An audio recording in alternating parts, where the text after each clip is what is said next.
வணக்கம். இன்ஸ்பெக்டர் கனத்த குரலில் அதிகமாக பேசினார். உன் பெயர் என்ன?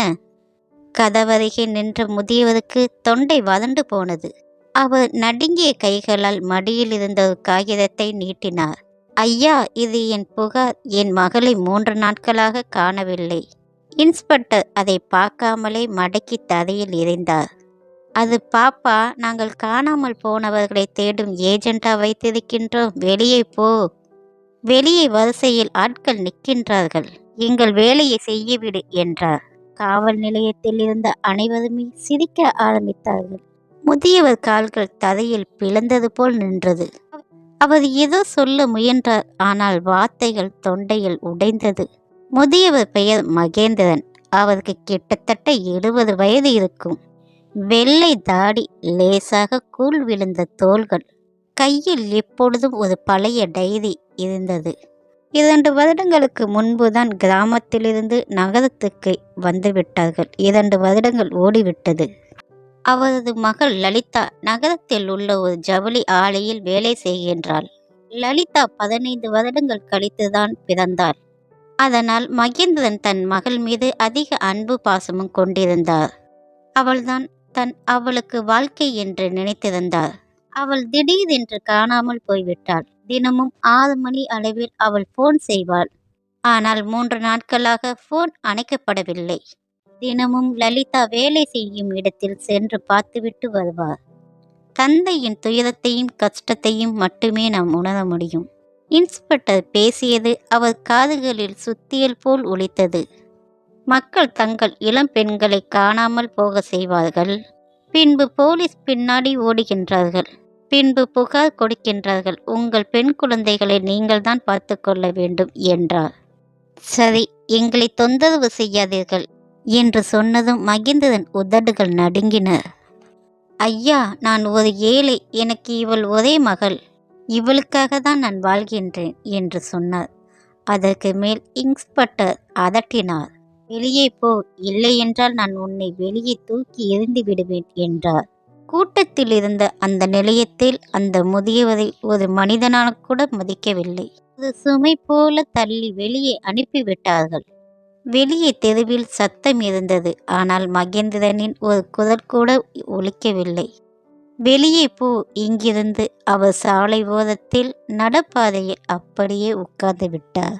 அவர் நகர் முழுவதும் சுற்றி அலைந்து விட்டார். தொழிற்சாலை வீடு, நண்பர்கள் வீடு, எங்குமே அவளை பற்றி தகவல் கிடைக்கவில்லை. இப்பொழுது காவல் நிலையத்தில் அவருடைய நம்பிக்கை தொலைந்து விட்டது. அவர் கண்களில் நீர் வடிந்தது. ஆனால் அவர் முகத்தை துடைக்கவில்லை.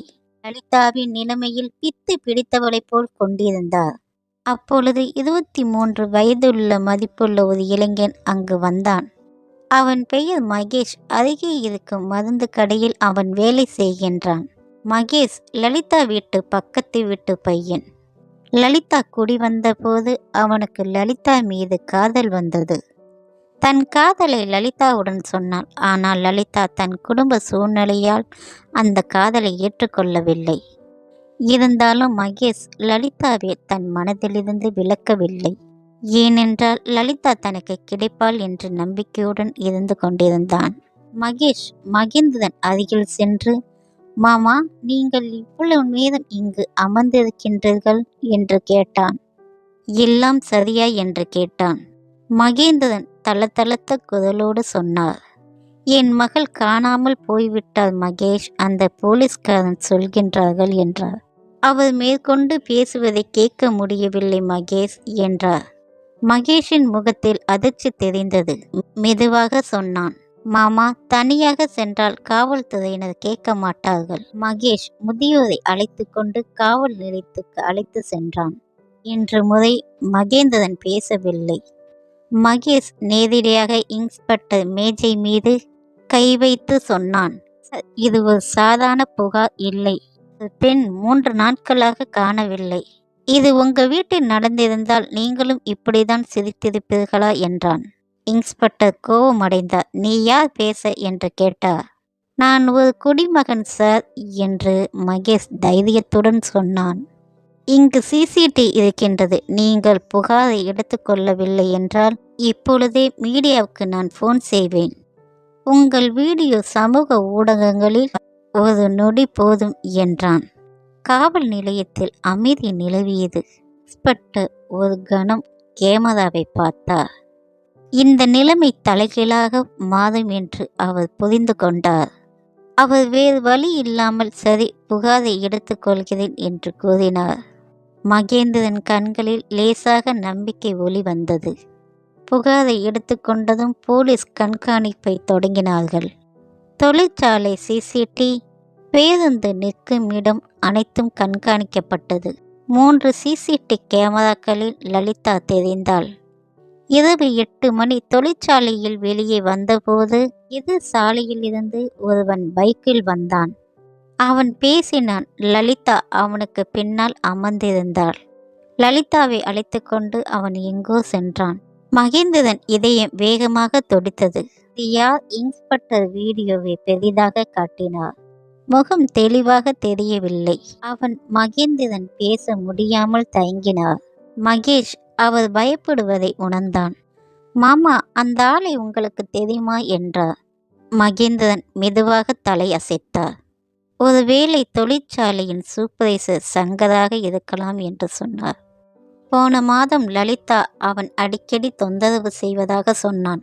இன்ஸ்பெக்டரின் கண்கள் விரிந்தது. அந்த சங்கர் மீது ஏற்கனவே 2 புகார்கள் வந்துள்ளன. ஆனால் அனைவருமே அதை திருப்பி பெற்றுக்கொண்டார்கள். அந்த இதழிலும் போலீஸ் சங்கரின் வீட்டுக்கு சென்றார்கள். வீடு பூட்டப்பட்டிருந்தது. ஆனால் அக்கம் பக்கத்தினர் அவன் 2 நாட்களாக வீட்டுக்கு வரவில்லை என்று சொன்னார்கள். யார் என்ன செய்வது என்று தெரியவில்லை. அப்பொழுது மகேஷுக்கு ஒரு விஷயம் நினைவுக்கு வந்தது. சார், அந்த பின்னால் இருக்கும் சாலையில் ஒரு பழைய குடோன் இருக்கின்றது. இரவில் சத்தம் கேட்கும். தொழிற்சாலை பசங்கள் அடிக்கடி அங்கு போவார்கள் என்று சொல்லுவார்கள் என்று சொன்னான். இன்ஸ்பெக்டர் உடனடியாக ஒரு குழுவை அமைத்தார். மகேந்திரன் பின்னால் சென்றார்கள். குடோனின் கதவுகள் மூடப்பட்ட போதும் உள்ளே ஒரு அழுகிய துர்நாற்றம் இருந்தது. டார்ச்சின் வெளிச்சம் ஒரு முனையில் பட்டபோது ஒரு கை தெரிந்தது. லலிதா. மகேந்திரன் அலறினார். அனைவருமே அதிர செய்தது. அவள் தரையில் கிடந்தாள். பயந்து நடுங்கி மோசமான நிலையில். முகம் வீங்கியிருந்தது. உதடுகள் வெடித்திருந்தது. ஆடைகள் கிழிக்கப்பட்டிருந்தது. மகேஷ் உடனடியாக அவளிடம் ஓடினான். லலிதா, பயப்படாதே, நீ பாதுகாப்பாக இருக்கின்றான் என்றான். லலிதா தடுமாற்றத்துடன் சொன்னாள். அப்பா, உங்கள் உடல்நிலை சரியில்லை என்று சங்கர் சொன்னான்.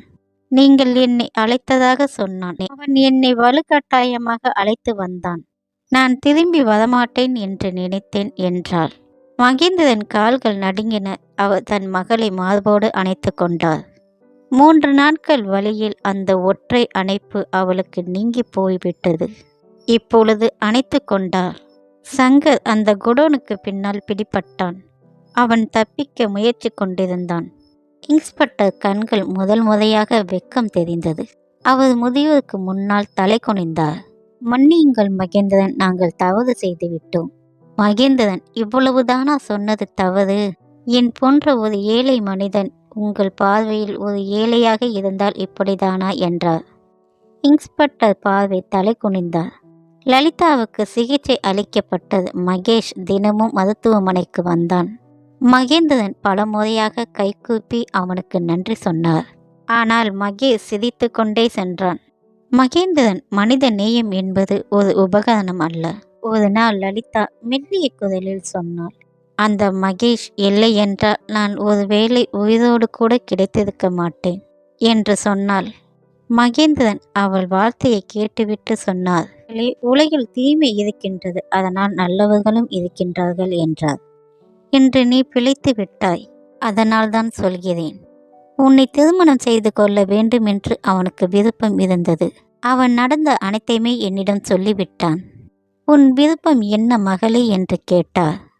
அவள் சம்மதம் என்று கண்களை அசைத்தாள். மருத்துவமனையிலிருந்து லலிதாவை வீட்டுக்கு அழைத்து வந்தார்கள். பின்பு மகேந்திரன் மகேஷை வீட்டுக்கு வருமாறு அழைத்தான்.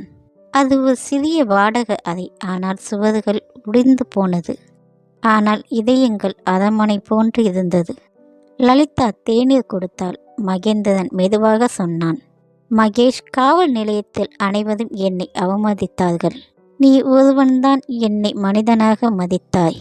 என்னிடம் கொடுப்பதற்கு எதுவுமே இல்லை. நீ எப்பொழுதும் சந்தோஷமாக இருக்க வேண்டும் என்று கடவுளிடம் வேண்டிக் கொள்கிறேன் என்றார். உங்களுக்கு விருப்பம் இருந்தால் என் மகளை திருமணம் செய்து கொள்ளுங்கள் என்றான். அதை கேட்டதும் மகேஷின் கண்கள் கலங்கின. அவன் மகேந்திரன் கைகளை பிடித்து சொன்னான், மாமா, எப்பொழுதும் நான் உங்களை தனியாக விடமாட்டேன். உங்களையும் லலிதாவையும் நான் எப்பொழுதும் கைவிட மாட்டேன். உங்களுக்கு நான் எப்பொழுதும் பக்க துணையாக நிற்பேன் என்று சொன்னான். லலிதா வெட்கத்தில் தலை குனிந்தாள். அவள் கண்களில் கண்ணீர் வடிந்தது. ஆனால் இந்த முறை பயத்தால் கண்ணீர் இல்லை, பாதுகாப்பு கண்ணீர். நடப்பாதையில் அவமதிக்கப்பட்ட அந்த முதியவர் இறுதியில் மனித நேயத்தின் மூலம் வெற்றி பெற்றார். பெண்களின் கற்பு மட்டும் காதல் இல்லை. மனதால் காதலித்தால் போதும், அது வெற்றி அடையும்.